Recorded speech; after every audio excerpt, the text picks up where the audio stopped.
पिछली वीडियो में मैंने आपको गोलीय दर्पण के बारे में बताया था, जिसमें अवतल दर्पण और ऊतल दर्पण के ध्रुव, वक्रता त्रिज्या और वक्रता केंद्र के बारे में आपको बता दिया गया था कि गोलीय दर्पण के बीच का भाग ध्रुव होता है और जो जिस गोले का वो हिस्सा है उसके केंद्र को वक्रता केंद्र कहते हैं और P और C के बीच की जो दूरी है वो वक्रता त्रिज्या कहलाती है। अब इसी में एक और चीज़ मैं बताना चाहूँगी कि इस P और C में से गुजरती हुई अगर एक सीधी रेखा में खींच दूँ इस तरफ भी और उस तरफ भी, तो ये जो रेखा होती है ये मुख्य अक्ष कहलाता है। इसी तरह इधर भी P और C के बीच में से अगर गुजार दूंगी तो वो क्या कहलाएगा? मुख्य अक्ष कहलाएगा। ये गुजार दी, ठीक है। तो ये मैंने पिछली वीडियो में बता दिया था। इसी के क्रम में हम अब आगे बढ़ते हैं। अब मैं आपको बताती हूँ बिंब और प्रतिबिंब क्या होते हैं। इन शब्दों का इस्तेमाल बार बार किया जाएगा, तो आप ध्यान से सुने कि बिंब क्या होता है और प्रतिबिंब क्या होता है। कोई भी दर्पण है, चाहे वो सीधा है चाहे वो गोलीय दर्पण है, जो भी वस्तु उसके सामने पड़ी है वो होता है बिंब। जो भी वस्तु दर्पण के सामने रखी है वो कहलाएगा बिंब, और जो उसकी छवि या जो उसकी परछाई शीशे में बनेगी वो कहलाएगा प्रतिबिंब। यानी जब तुम अब किसी भी शीशे में अपना चेहरा देखते हो तो तुम क्या हो? बिंब, और जो तुम्हारा चेहरा शीशे में दिखता है वो होता है प्रतिबिंब। तो ये चीज़ याद रखना, जो वस्तु शीशे के सामने, दर्पण के सामने है, चाहे वो गोलीय दर्पण हो चाहे सीधा दर्पण हो, ये वस्तु कहलाएगी बिंब, और जो उसकी छवि बनेगी दर्पण में वो कहलाएगा प्रतिबिंब। अब प्रतिबिंब भी दो तरह का होता है, एक होता है वास्तविक और दूसरा होता है आभासी। सबसे पहले हम वास्तविक को लेके चलते हैं। वास्तविक वो जो असल में होता है, असल में बनता है, असलियत में बनता है, जिसे हम छू सकते हैं, ठीक है। जैसे अब वास्तविक प्रतिबिंब कैसा बनता है? अब तुमने देखा होगा कि कई बार तुम शीशा लेकर धूप में खड़े हो जाते हो। ये मान लो मेरा गोलीय दर्पण है और मैं इसे लेकर के धूप में खड़ी हो गई हूँ। अब मेरा जो बिंब है वो है सूरज। ये मेरा बिंब है सूरज। अब मैं सूरज की छवि जब इसमें देखना चाहूँगी तो ये मेरा सूरज क्या हुआ? ये हुआ बिंब। और जब तुम शीशा धूप में लेकर खड़े होते हो तो उसका कहीं पे चमकारा लगता है, जिसे हम आम भाषा में कहते हैं कि चमकारा लगा। जब तुम शीशे को हिलाते, दर्पण को ऐसे ऐसे हिलाते हो धूप के अंदर, तो वो चमकारा भी हिलता है। तो वो जो चमकारा लगता है वो होता है प्रतिबिंब। जब तुम धूप के अंदर शीशा लेकर खड़े हो उस वक्त बिंब तुम्हारा सूरज है, और उसका जो चमकारा लगता है दीवार पे या ज़मीन पे या कहीं पर भी, वो होता है उसका प्रतिबिंब। और तुम उस चमकारे को छू सकते हो, वो दीवार पे बनता है, वो तुम्हें दिखाई देता है। तो इसीलिए वो प्रतिबिंब कैसा होता है? वास्तविक होता है। जब तुम दीवार पे वो पड़ता है तो तुम उसके आगे हाथ लगा सकते हो या कुछ भी कर सकते हो। और एक और बात, ये असल में बनता है, इसलिए इसको कहते हैं वास्तविक प्रतिबिंब। और एक और बात याद रखना, ये दर्पण है और बिंब इस तरफ है, तो जो चमकारा लगता है वो भी इसी तरफ लगता है। ऐसा नहीं है कि वो दर्पण के पीछे कहीं लगता है, वो सामने ही लगेगा। तो वास्तविक दर्पण सामने की ओर होता है, जिस तरफ बिंब है उसी तरफ प्रतिबिंब होगा, तो वो कहलाएगा वास्तविक प्रतिबिंब। तो इसमें वास्तविक के लिए मैंने क्या उदाहरण लिया, फिर से बता देती हूँ कि तुम धूप में दर्पण लिए खड़े हो, सूरज तुम्हारा बिंब है जिसकी तुम छवि बनाना चाहते हो, और जब इसके प्रकाश की किरणें टकराएंगी और टकरा कर एक जगह वो चमकारा सा लगता है गोल गोल, छोटे से आकार का भी हो सकता है, जिस आकार का तुम्हारा शीशा है उसी आकार का वो चमकारा सा होता है। तो वो जो प्रतिबिंब है वो वास्तविक है, क्योंकि तुम उस पर हाथ रख सकते हो, उसको देख सकते हो, उसको छू सकते हो वो, और वो बिंब की तरफ ही बनता है। अब अगर मैं बात करूं तुम्हारी, जैसे अब ये मान लो मेरा बिंब है और ये साधारण दर्पण है, ये मान लो एक सेब रखी है शीशे के सामने, तो अब इसकी छवि कहाँ बन रही है? शीशे में दिख रही है इसकी छवि। तो अब उस छवि को क्या तुम छू सकते हो? नहीं छू सकते। तुम शीशे को छू सकते हो, लेकिन जो इसके अंदर छवि बन रही है तुम उसको नहीं छू सकते। तो वो होता है आभासी प्रतिबिंब, जो असल में नहीं होता।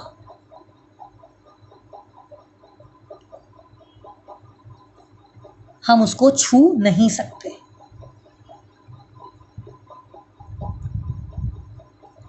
समझ में आई बात? तो आभासी प्रतिबिंब कौन सा होता है? जैसे एक साधारण दर्पण के आगे एक सेब रखी है, उसकी छवि जब शीशे में बनेगी तुम उस छवि को छू नहीं सकते। तुम शीशे को या दर्पण को छू सकते हो, लेकिन उस छवि को नहीं छू सकते, वो असलियत में नहीं बनी है। और दूसरी चीज़, वो जो छवि बनी है वो इस दर्पण के अंदर बनी है, यानी इस दर्पण के पीछे कहीं बनी है। तो इसीलिए आभासी प्रतिबिंब है। तो अंतर क्या है दोनों में, वास्तविक और आभासी में?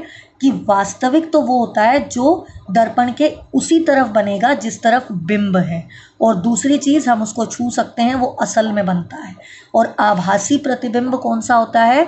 जो दर्पण के पीछे कहीं बनता है, जिस तरफ बिंब है उससे उल्टी दिशा में बनता है और हम उसको छू नहीं सकते। उदाहरण के तौर पे सूरज का चमकारा जो बनता है वो वास्तविक है, वो दर्पण के इस तरफ बनेगा और हम उसे छू सकते हैं। अगर मैं एक दर्पण के आगे सेब रख दूं तो उसकी जो प्रतिबिंब बनेगी, उसकी जो छवि बनेगी, वो कहीं ना कहीं दर्पण के पीछे बन रही है और हम उसको छू भी नहीं सकते। तो इसीलिए वो वो प्रतिबिंब कैसा होगा? आभासी होगा। तो आभासी और वास्तविक में अंतर पता चला कि जिस तरफ बिंब है, मान लो जिस तरफ बिंब है, अगर उसी तरफ प्रतिबिंब बनता है हम उसे छू सकते हैं तो वो वास्तविक प्रतिबिंब है। अगर जिस तरफ बिंब है उससे दूसरी तरफ प्रतिबिंब बन रहा है और हम उसको छू नहीं सकते, वो प्रतिबिंब आभासी प्रतिबिंब कहलाता है। अब उसके बाद बारी आती है, प्रतिबिंब सीधे और उल्टे दोनों बनते हैं। अब ये मान के चलो कि ये मेरा एक चम्मच है, चम्मच को अगर मैं साइड से देखूंगी तो ऐसा ही दिखेगा चम्मच। अब अगर तुम इस तरफ से अपना चेहरा देखते हो, एक बार पहले दो काम करने हैं। पहली बार में क्या करना है? इस तरफ से अपना चेहरा देखना है, यानी अवतल दर्पण की तरफ से। और दूसरी बार क्या करना है? इस तरफ से अपना चेहरा देखना है, यानी कि उत्तल दर्पण की तरफ से। तो तुम्हें पता चलेगा कि एक तरफ तो तुम्हारी जो शक्ल है, जो तुम्हारा चेहरा है, वो सीधा दिखाई दे रहा है, और दूसरी तरफ से जब तुम देखोगे, मतलब ये कुछ भी हो सकता है, ये इधर भी हो सकता है, इधर भी हो सकता है, ये इधर भी हो सकता है, मतलब इस तरफ से भी सीधा दिखाई दे सकता है, इस तरफ से भी। वो तुम्हें पता करना है कि इधर से सीधा दिखा कि इधर से सीधा दिखा।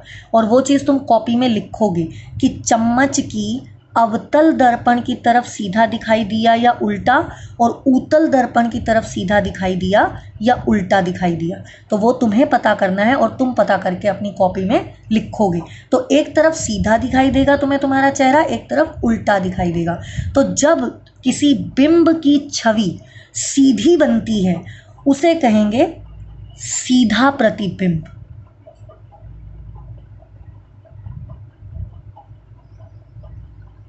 और अगर कोई छवि अगर दर्पण में उल्टी बनती है तो उसे कहेंगे उल्टा प्रतिबिंब। चम्मच की एक तरफ सीधा बनता है, एक तरफ उल्टा बनता है, वो तुम्हें पता करना है कि किस तरफ सीधा बनता है और किस तरफ उल्टा बनता है। तो आज मैंने प्रतिबिंब बिंब बताया क्या होता है, प्रतिबिंब बताया क्या होता है, आभासी और वास्तविक बताए, सीधा और उल्टा प्रतिबिंब क्या होता है ये बताया। अब इसी में एक और चीज़ जोड़ लेते हैं कि दूरी। ये मेरा दर्पण है, ठीक है। अब मान लो कि मैंने अगर वास्तविक जब प्रतिबिंब बनाया था तो मैंने बिंब क्या लिया था, सूरज को लिया था। तो जो सूरज की दूरी है दर्पण से, क्या उसे मापा जा सकता है? नहीं मापा जा सकता, वो दूरी बहुत दूर है। तो उस दूरी को कहते हैं अनंत दूरी। तो यानी जब दर्पण में मेरा बिंब सूरज है तो इसके बीच की जो दूरी रहेगी, दर्पण और बिंब के बीच की दूरी, वो अनंत दूरी रहेगी।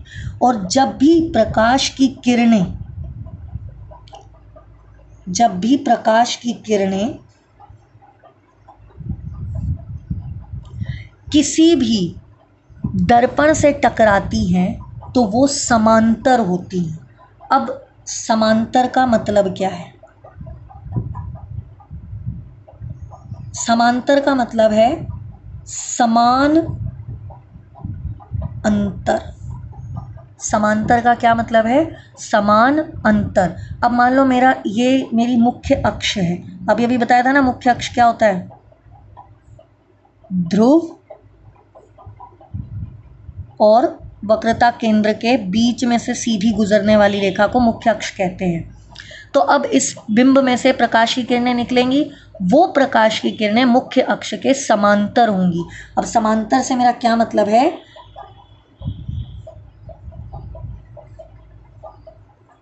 मान लो ये प्रकाश किरणें हैं जो सूरज की तरफ से आ रही हैं, ये आ गई, ठीक है। तो अब मैं मान के चल रही हूँ ये वाली जो किरण है प्रकाश की ए, ये प्रकाश की ए किरण है। तो अब ए किरण का ये पॉइंट यहाँ पे, ये मुख्य अक्ष से मान लो 1 सेंटीमीटर दूर है। तो इसी ए किरण पे यहाँ पर जो पॉइंट होगा उसकी दूरी भी मुख्य अक्ष से 1 सेंटीमीटर होगी। इसी किरण पे अगर मैं आगे इस पॉइंट पे चलूँ तो उसकी दूरी भी मुख्य अक्ष से 1 सेंटीमीटर ही होगी। तो ये क्या है? प्रकाश की ए किरण मुख्य अक्ष के समांतर है। मतलब अगर ये मेरा मुख्य अक्ष है और ये मेरी प्रकाश की किरण ए है, ये मुख्य अक्ष और ये प्रकाश की किरण ए जो ऊपर बनाई हुई है, तो ये इसके बीच की दूरी हर पॉइंट पे बराबर होगी। इसलिए ये ए जो है ये मुख्य अक्ष के समांतर है। तो प्रकाश की किरण, जो बिंब से निकलने वाली प्रकाश की किरणें हैं, वो मुख्य अक्ष के समांतर होती हैं। फिर से दोहरा रही हूँ, बिंब से निकलने वाली प्रकाश की किरणें जो दर्पण से टकरा रही हैं वो मुख्य अक्ष के समांतर होती हैं। मतलब इस तरह से बनाइएगा। अगर आप ऐसे बनाओगे, मान लो ये मेरा मुख्य अक्ष है, मान लो ये मेरा मुख्य अक्ष है, तो तुम प्रकाश की किरणों को ऐसे ऐसे या ऐसे नहीं बनाओगे। तुम्हें कैसे बनाना है? मुख्य अक्ष के बिल्कुल सीधा। समझ गए? वो समांतर दूरी होगी। ये समांतर दूरी नहीं है। अगर मैं इस प्रकाश की किरण ए को देखूं तो यहाँ और यहाँ की ये दूरी और ये दूरी, ये पॉइंट दूसरा ले लिया मैंने प्रकाश की किरण ए पर ही। ये ए है प्रकाश की किरण, तो इसके इस पॉइंट पे और इस मुख्य अक्ष के बीच में दूरी 2 सेंटीमीटर है, जबकि इस पॉइंट से मुख्य अक्ष की दूरी 1 सेंटीमीटर है। तो ये जो है ये समांतर नहीं है। तो प्रकाश, जो भी बिंब होता है, चाहे वो सूरज हो चाहे वो कुछ भी हो, उसमें से निकलने वाली प्रकाश की किरणें हमेशा मुख्य अक्ष के समांतर होती हैं और हमेशा ही समांतर तुमने बनाना है। अब मैं एक और बना के दिखा देती हूँ तुम्हें चित्र। अब मान लो ये मेरा गोलीय दर्पण है, फिर से